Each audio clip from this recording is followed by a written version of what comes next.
I want to call our panelists to the stage. Please come up. And I want to introduce our moderator for the evening, Mr. Taylor Kellerman.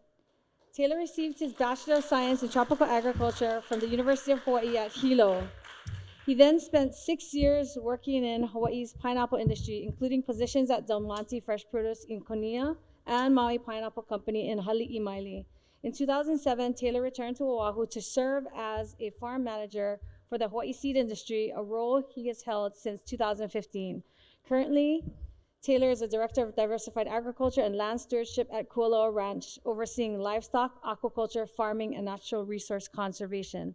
Thank you, Taylor, for joining us this evening. Thank you very much, Denise. How are you guys doing tonight?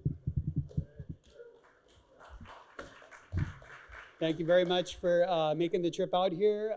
Thank you very much, Kyle. He alluded to it at the end of his talk, but one thing I do want to really, give Kyle credit for is he does a lot with our kids, 4-H programs. He has a saying that's really important. It's basically using livestock to raise kids. So it's something that I really admire about you. Thank you very much, Kyle, for your service in that regard. So let's start the panel. And best place to start is at the beginning, according to Rap Replinger. So I think what we're going to do now is introduce our first panelist, Ms. Nicole Galassi from Hawaii Cattlemen's Council, Mr. Timothy Luton from Maui Cattle Company, Mr. Jano Briga from Maui Soda and Ice Works, and Ryan Torres of Waihata. So Nicole, let's begin with you. If you could give us a brief self-introduction. Thanks, Taylor. I'm Nicole Galassi. I'm the Managing Director of the Hawaii Cattlemen's Council. I started my career in conservation, doing habitat restoration, studying endangered species, particularly seabirds. These were in really remote areas, and eventually I got this pull to do something that had more of a direct connection to community and people. And so I'm really happy today to be working with ranchers because I feel like I still have that connection to conservation through the work that they're doing. Thanks. Thank you very much, Nicole. Tim, you're next. Good afternoon, everybody. I'm Timothy Luton. I'm the general manager of the Maui Cattle Company and also the Kulia Ranch on Maui. And I come with about 15 years of experience in the beef industry, building up beef cattle businesses. And that was about 13 years in Southeast Asia, mainly Cambodia and Thailand, some Myanmar in there as well. I spent the last 2 years here back in the United States on Maui. And there's just a lot of growth that we can do here in the industry. Thank you very much, Tim. Mr. Jay Nobriga. Good evening. Where should I start? I was introduced as Maui Soda and Ice Works. So Maui Soda and Ice Works, I work for the company. It's a family run. I'm part of the family. Been there for over 45 years. That's the only job I ever worked. I'm the vice president for Maui Soda.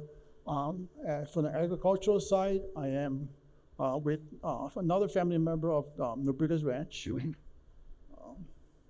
Been working there all my life. And as they say, the worst day in the field is better than the best day in the office. Thank you very much, Jay. And lastly, Mr. Ryan Torres. Hi, my name is Ryan Torres. I'm with Waihata. So we're a local food distributor that includes Chef Zone. We turned 110 years old, so we've been around for a long time.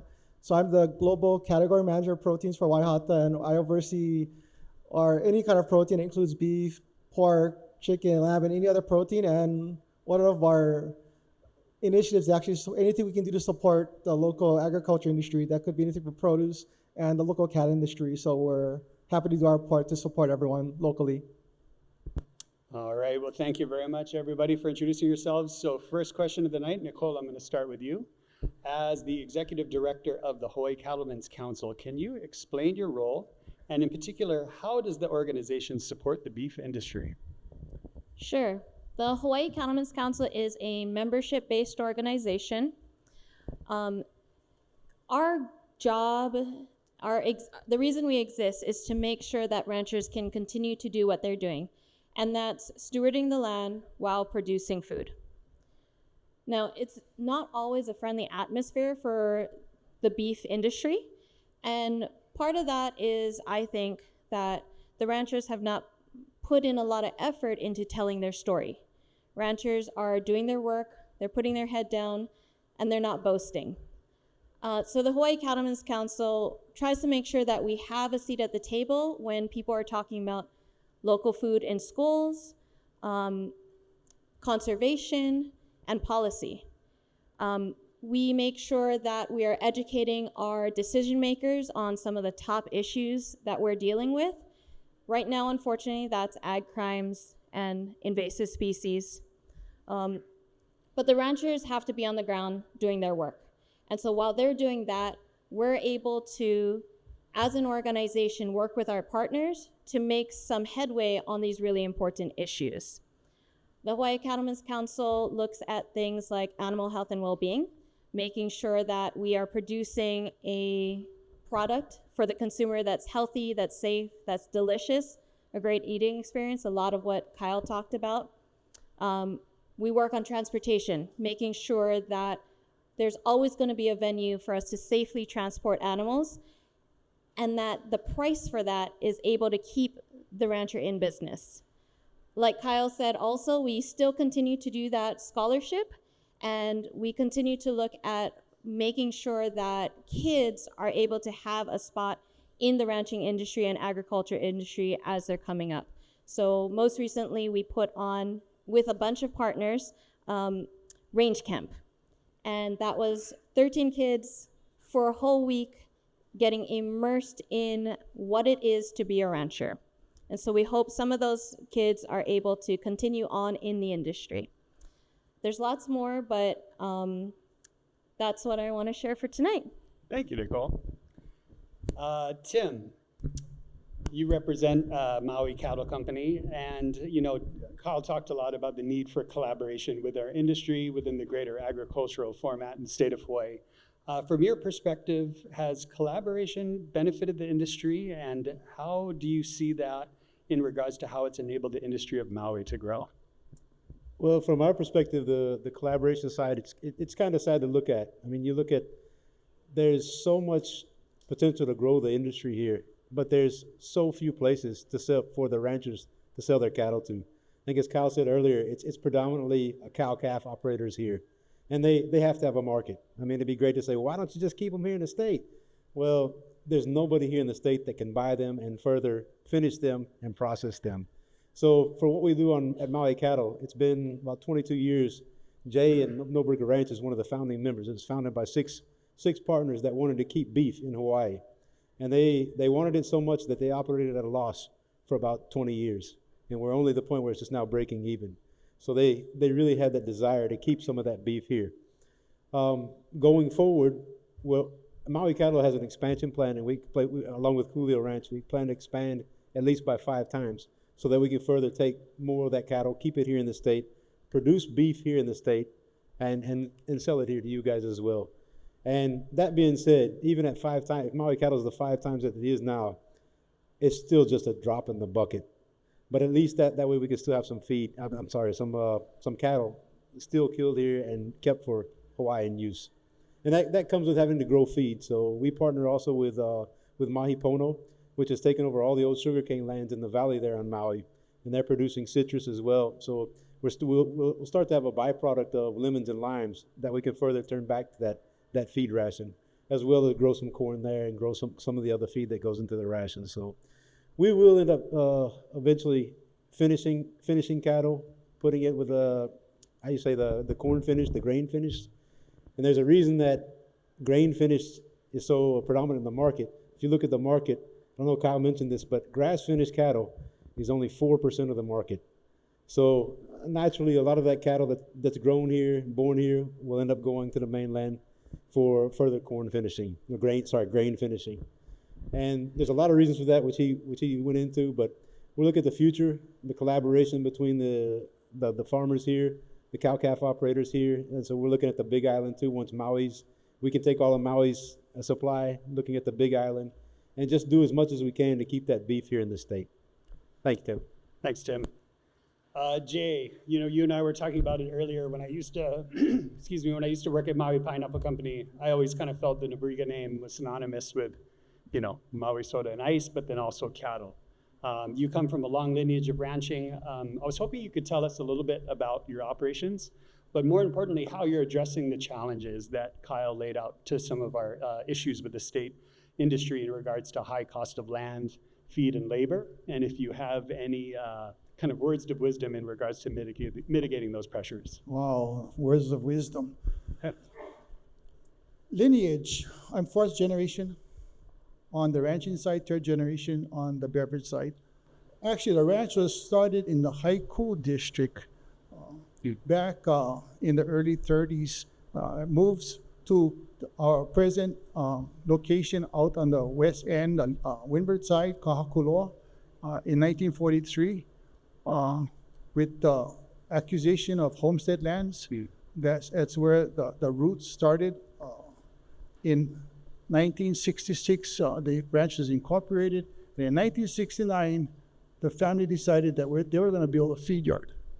Because of the traditional way of selling cattle, you breed them up, and when 8 months later you sell them, and when you go to a cattle buyer, there's all kinds of excuses why he cannot give you a good price.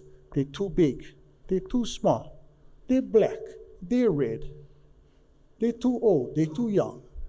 So that's it, heck with this. Let's create a strategy and go direct, do all the steps and go to market. And that's how the feedlot was started, using the byproduct of the pineapple cannery to use as a roughage, as a filler, so that we wouldn't have to use so much grains, imported grains, therefore controlling our cost. And my second part of the question? Just certain theories that you might have put into implementation on costs. Yeah. Costs, how we control costs is building relationships. Building relationships with the community, finding out what the community is doing. Like Kyle mentioned, using a byproduct, using someone's waste to create a value. I thought you would never have to show me that. 1 minute, got it. So building relationships, finding out what's available, seeing how it can be a win-win for people that have byproducts that we could use to feed cattle. Cattle are almost like pigs. They'll eat anything. We fed lilikoi, we fed papaya. I mentioned pineapple. They pretty much eat anything. Once they get used to what you put in the trough in front of them is what they're supposed to eat, they'll just eat it. No, thank you, Jay. I think that's a good point. It's all about collaboration, but I also want to point out, vertical integration tends to be associated with a new thing, but if you look at the Nobrigas, they've been doing it for a really long time. So I think it's always important to look backwards when we're looking forwards. Thank you, Jay. Mr. Torres, how are you tonight? Not too bad. Awesome. So as a service or a food service provider, meaning that you sell predominantly to restaurants and food service companies versus retailers, wholesale essentially, can you tell us what your experience is like, particularly when it comes to selling local beef? And I actually am going to throw in a personal spin on this question. If you could kind of explain to us the challenge when you're looking at harvesting the entire animal versus what the market desires in regards to prime cuts, grind, how do you reconcile that? So as far as our experience, there's definitely a lot of interest. So obviously, there are some customers that are better positioned to sell local beef than others. So what I mean by that is local beef is definitely not the cheapest, but there's definitely a market out there for it. And there's definitely a lot of people that want to support the local industry. So there's definitely interest. And to Taylor's point, one of our challenges with selling to customers is just educating everyone about carcass utilization. So what does that mean? It's basically to help any farmer that wants to be profitable as far as the cattle producers, the more you can sell as the whole muscles and not have to grind it, you can become more profitable. So one of the challenges is, everybody's familiar, and I'm no different. We call the middle meats, ribeye, strip loins, tenderloins. Those are probably the most common cuts, which are great, but every animal has different parts. So one of the things that I try to do and our company tries to do is we want to educate customers and work with a lot of the chefs, hotels, and hey, ribeye, strip loin is great, but there's definitely these other cuts like a chuck, flat meat, which is underutilized, and different cuts that people aren't familiar with, and just highlighting it so that people are exposed to it. Because like anything, you expose something to something, then it'll become more popular, and that goes back to the same thing as far as supporting the ranchers. The more you can utilize and the less that you have to put into the grind, the more profitable that they could become. So that's probably one of the biggest challenges and opportunities for us when it comes to educating customers and chefs. And most of the chefs, they're actually willing to help and open to the different cuts. Thank you, Ryan. I appreciate that. Yeah, and it's kind of like Kyle was pointing out, when you look at the chicken and pork aisle, the options are fairly small, but the beef industry has done a really good job naming different cuts and kind of finding that ability to have a procurement channel based on education. So I really appreciate that answer. Okay, Ms. Nicole, back to you for round two. We talked a little bit earlier about ecosystem services, or in other words, the environmental benefits that well-managed rangelands can provide. But I think that, a big question that I'm sure people have is that how do we reconcile that against some of the criticism we see today? Because there is definitely the impression in some circles that, particularly around sustainable land management practices, CO2 emissions, methane, just wondering if you could kind of speak to essentially how we address those questions. Yeah, I think that I think that one of the biggest issues right now for ranchers is making sure we can keep ag lands and ag production. And unfortunately, there's always going to be competition for land use. There's so many things we have to do and limited amount of land. Unfortunately, people do see there's this common misconception that ranching is extractive and detrimental to the environment. But when you think about it, a lot of these ranches are on such rough terrain that you can't do crops on them successfully. But what's happening is that the cattle are eating this grass that we can't eat, and because they're ruminants, they're able to produce or convert that into beef, which is what we can eat. One of the stories we have to tell more often is the ecosystem services that come from these well-managed rangelands. These are things like fire mitigation, rotational grazing can improve soil. Ranchers are always battling invasive species. Rotational grazing can help with groundwater recharge. These are all things that can benefit the community around the ranch, but at no cost to the community. It is the rancher's job to do this in order to raise cattle for generations to come. When it comes to methane, I think, I only have 3 minutes, but I do want to share that methane that's emitted from cattle is actually part of a biogenic carbon cycle. And that's a short cycle, it's 10 years. And that's in opposition to fossil carbon, which is stock carbon, which builds up upon each other and can stay in the atmosphere for 1,000 years, which does affect warming. So you can learn more about that from UC Davis. But I think that if people understood the benefits that came from well-managed rangelands and realized that the ranchers are out there doing good for the environment because they need to make sure that generations after them can also do the work that they're doing, then I think we can get more people to understand why we want to keep ag lands and ag production and why it's a best practice to make sure that rancher is still on the land. Mm-hmm. No, that's a very good point. And, just to kind of do some unsolicited plugging, because I have the mic, so I can't. The reality is ranchers represent 750,000 acres, approximately, of the state of Hawaii. That's close to 20% of the land mass. And what you're looking at is a group of people who have a generational commitment to making sure that that environmental impact is as good as it possibly can be, because that's how their livelihood is sustained. So I just wanted to make that little plug. Tim, how's it? Question for you. It's pretty good, but Denise assured me that we'd never get to question 2. What's that? Denise assured me we'd never get to question 2. We're getting there. I'm waiting. Don't worry, I can talk about anything, Taylor. Okay. I'm going to throw you a soft pitch then for 27 different follow-up parts. No, I'm kidding. Who is the biggest purchaser of beef on Maui? And does some of your product get shipped off island? And I guess really that's kind of the intro to the main question, which is, What will it take to keep more local beef in Hawaii, in your opinion, as a processor? All right, so our biggest customers, we rotate between three. It's one is VIP, and they're a distributor there on the island, distributes to all the resorts. VIP, Long's Drugs, and the DOE. So DOE, all the schools, we have contracts with the schools on Maui that we supply to them. Sorry, what was the second question? What would it take? What would it take?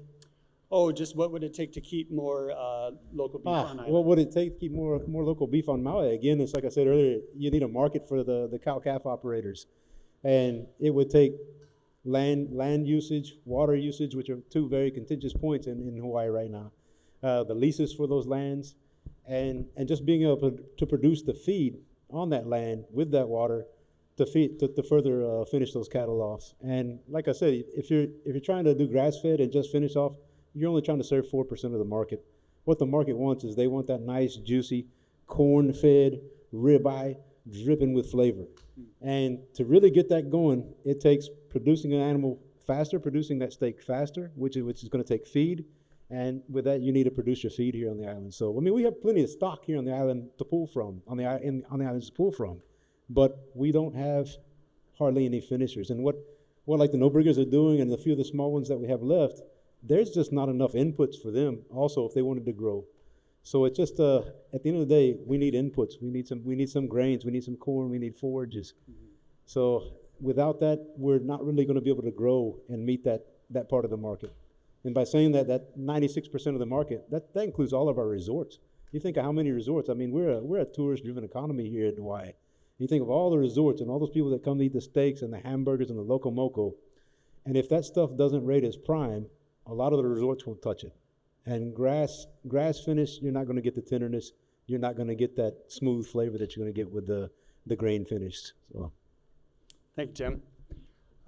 Jay, a few years ago, you and a few other Maui ranches joined a collaborative with, I believe at that time was A&B, but then Mahipono after that, to become Maui Cattle Company. Can you tell us a little bit about the collaborative and how it has made a difference for your company and generally the overall industry on the Maui County? Well, like Tim mentioned, a group of large cattle ranchers on Maui started Maui Cattle Company back in the early 90s or late 90s, I think it was. And they looked towards my family's feed yard to start feeding the cattle to create the product, to have a consistency and consistent product to provide to the consumer. And it was going well until the demise of the pineapple cannery, where we lost the roughage to provide for feeding to keep that cost low. That was coupled with the high cost of fuel back in 2000, I think it was 2008, where fuel prices just jumped so high that the feed costs went over and above. And Maui Cattle Company at that time made the decision at that time to go to grass-fed. Maybe some of the research wasn't really done, because the genetic potential of the cattle that was available on Maui wasn't made for grass-fed finishing. We live in a tropical climate. As Kyle mentioned, there's no seasons that breaks up disease cycles. There's drought seasons that provides you a shortage of forage. So the genetic potential of animals really played a big role in the startup of that grass-fed market. They identified it. However, it's not just you turn the key and you have the genetic potential that you need to provide a grass-fed product. It takes time. It takes time. Thank you. Yeah, I think that's a good point. I think Kyle kind of was alluding to that too, that there's so many factors that go into it. Genetics, feed, time of year, rainfall. It's quite a complex system, which I think is why we kind of like to use that term food system rather than food production. Okay, we're gonna do one more question, and then we're gonna go to Q&A. So I hope you guys have some good questions tonight. Mr. Torres, so we hear a lot these days about the hopeful intent to increase our institutional purchasing as an agricultural community, not just cattle. Right now, we hear the largest purchaser of beef in Hawaii is the Hawaii Department of Education. Is this true, and are there challenges with getting enough supply to service a market like this? So yes, that is true. So kind of like we talked about with the carcass utilization, everyone needs to do their part, and the Department of Education, the schools are an integral part of that. So like we talked about, whatever is not sold as a whole muscle is grinded. It's turned into ground beef. So once it turns to ground beef, you have to move it somewhere. So I think with the schools, there's two important parts to it. One, it's a great foundation to move product consistently throughout the year. And I think the other part that's great about it is it's exposing the kids and the public to local products. So you're supporting the farmers, but you're also raising awareness for the students and the general public. So I think those are the two things that it's important as far as with the school supporting serving local beef. Thank you, Ryan.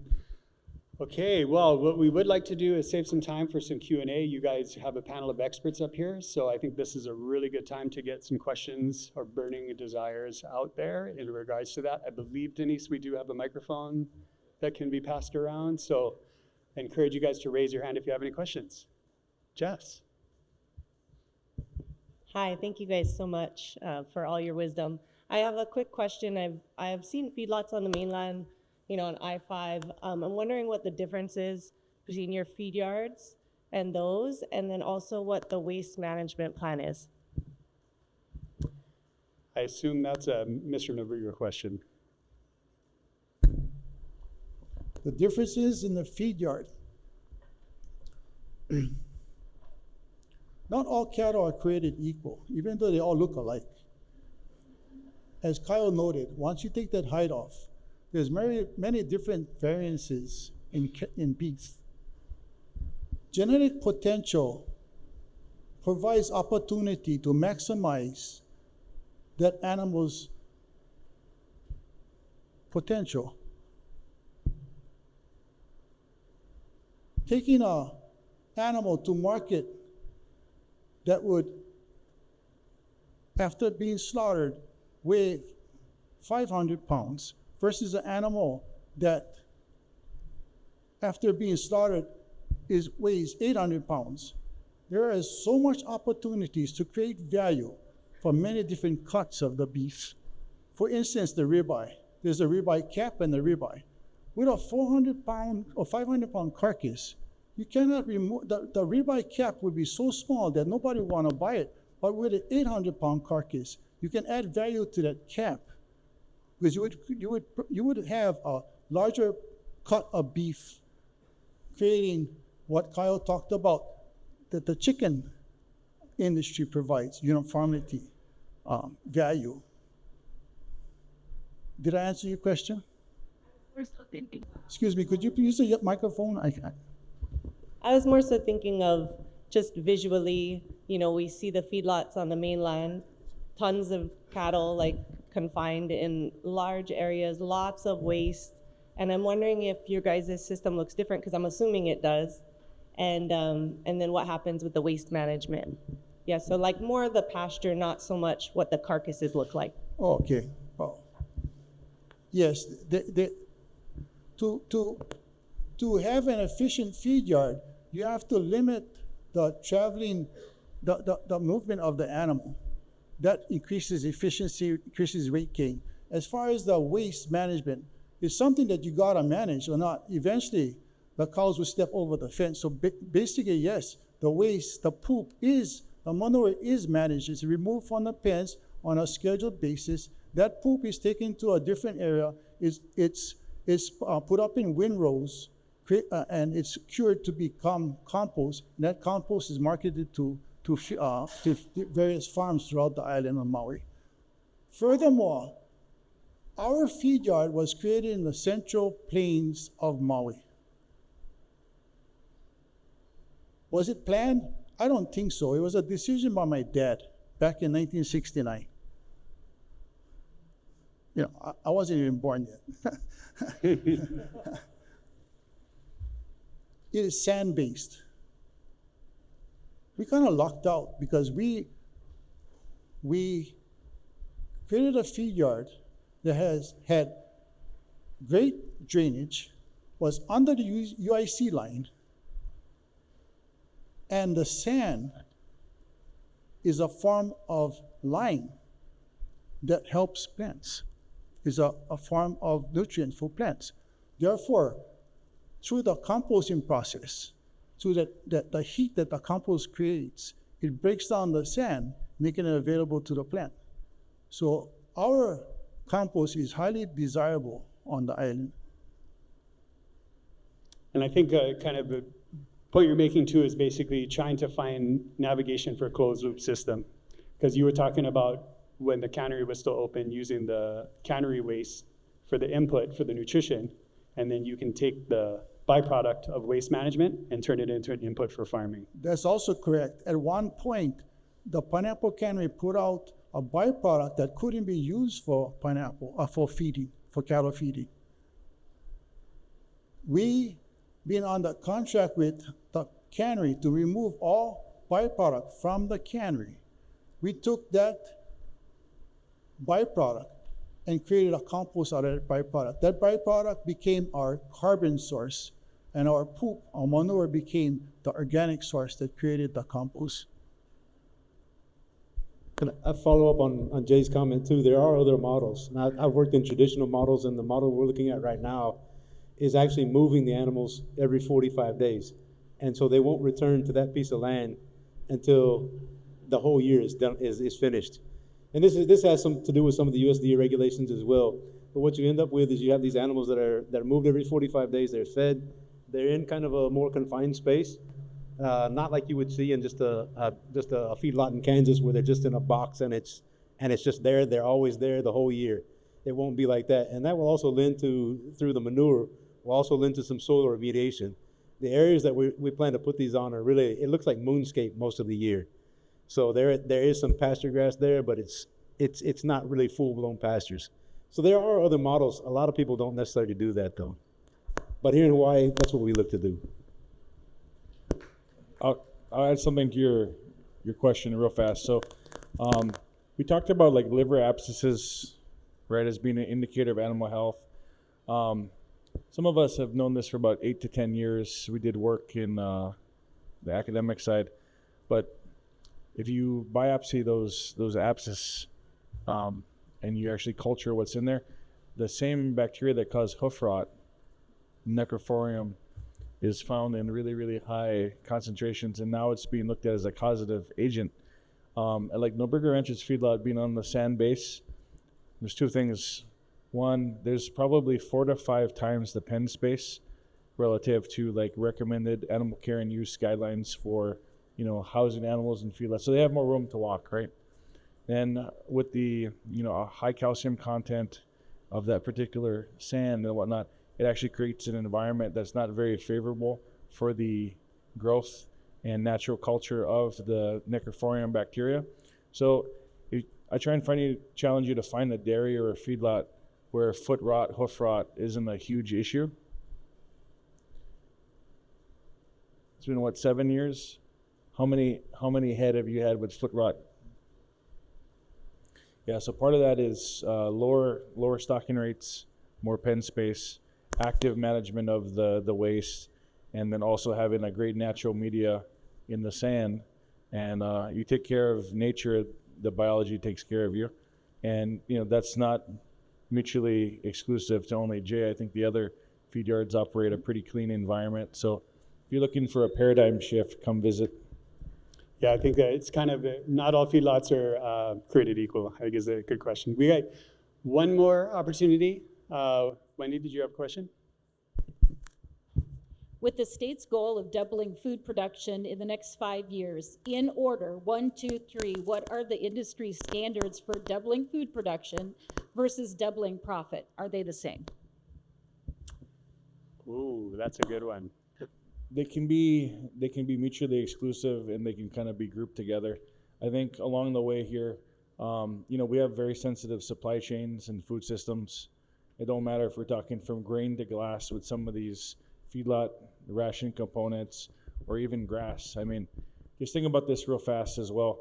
We have some large ranches and we have small ranches throughout the state, right? And we know climate is variable and elevation. I mean, we live in an environment where, why has the seed industry been so successful? Because you can get 3 crops a year, 3 plus a bumper, 2 plus a bumper. Yeah, Becky, right?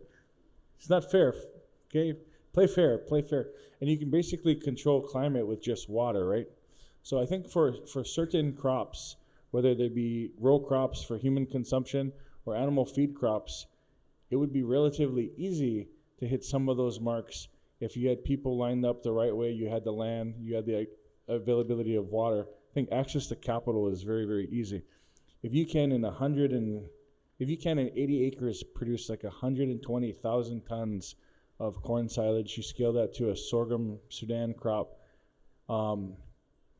If you have less than 100 acres producing like 1,400 tons on a dry matter basis of forage, multiply that by 3, that's how much you have to deal with. You can feed a lot of animals and therefore feed a lot of people, keep a lot of local protein here in this state, produce here, and check those boxes. Is that always going to work? No. We have large ranches here that have the Up Hawaiʻi system from high elevation to low, and if you had all these self-contained grazers where they could move the cattle in the wintertime to the higher elevation cool country where the cool season grasses are thriving, and then when it gets warm and those grasses go take them down to the low elevation where some of your warm seasons are, yeah, you can create some individual closed loop systems, but land is changing, land's being developed, and hope that answers your question. And guys, I am being asked to end everything so that we can actually get to the eating, thinking, and drinking, but I do want to remind people is that none of these guys are running away, and if they do try, I'm going to tackle them at the door, keep them here. So what I do encourage you, because I know there's a lot more questions, and I do apologize for not being able to get to them, but I hope you guys found the content helpful tonight. So what I do propose is that you guys eat, you drink, and we think while we drink and we eat, and we continue those questions coming. And I just want to personally thank you very much for coming out tonight, and I hope that you guys learned a little bit about our industry. Thank you. Okay, I'm gonna wrap up really fast. I wanna thank Taylor, I wanna thank our panelists, and I wanna thank our keynote speaker, Kyle Cares. I also wanna thank all of you for joining us tonight and being part of tonight's gathering. We're all looking forward to the eating and drinking portion. I'm happy to, I wanna introduce our chefs for tonight. We have some great chefs who are using the Honolulu Meat Company's donated product. We have Wade Ueoka from MW Restaurant, Matt Young from Duke's Waikiki, Ronnie Nasudi from Tiki's Bar and Grill, and we have Chef Sean Priester from Okupu Center from here. Each dish showcases the excellence of locally sourced ingredients. Sorry, I'm trying to speak really fast. A special thanks to Helene for making this beautiful venue available to us and her staff. And remember to stop by Kalea Eggs to redeem your card. You received a check-in for your dozen eggs between June 29 and July 13. We'll send you a reminder. And a final announcement. I'm sorry, we have 2 more announcements. As part of Eat, Think, Drink, we've added, Keith is here. Keith DeMille is here. I thought he wasn't here. As part of Eat, Think, Drink, Ulupono Initiative has encouraged us to add on a tour. So as part of Eat, Think, Drink, if you've attended this, on July 18th, we're going to offer a tour to Kualoa Ranch hosted by Taylor Kellerman. It's going to be from 10:30 to 12:30, so you'll all get the invitation. It's limited to 14, and we'll see as we go if we will add, but it'll be initially limited to 14. And then the final announcement is our next Eat, Think, Drink will be on Thursday, August 15th. And the discussion will be on farm to institution, building a sustainable food system. Our keynote speaker is Paula Daniels from the Center for Good Food Purchasing, and she'll share her extensive knowledge in promoting sustainable and healthy food systems through institutional purchasing, like the Department of Education. They're always here, so thanks for coming, but we're hoping to have Department of Education also as a panelist. Mahalo again to our presenting sponsor, Central Pacific Bank, and all of our other sponsors. On behalf of Hawaii Agriculture Foundation, mahalo for joining us. Please enjoy and drive home safely. Look here.